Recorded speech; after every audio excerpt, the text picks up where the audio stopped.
How to update the SapphireOne server database. Open Filezilla and connect to the FTP server. On the left-hand window, choose the SapphireOne downloads folder that you created on your desktop. Open the right-hand window, choose Public, Download, 1, Update Server Database. Double-click on the new server database file. Go to SapphireOne Downloads and extract the files.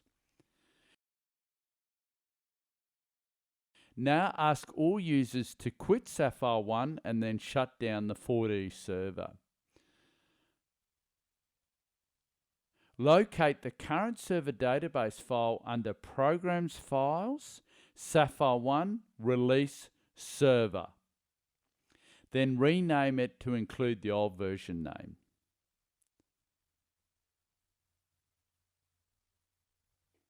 Move the new server database file from your Downloads folder into the server folder. Next, create a backup of your data file by locating the live folder into your Release folder.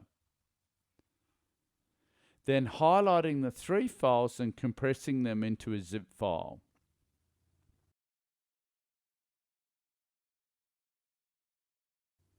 Add the date and move it into the backup folder within the Release folder.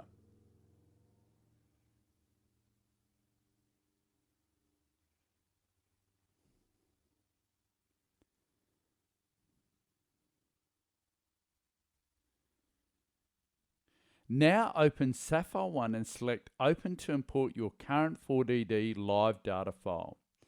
Select About SapphireOne and check that you are running the new version.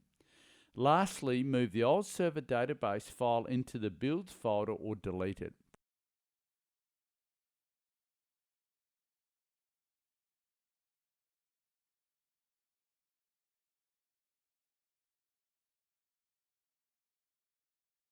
Thank you for taking the time.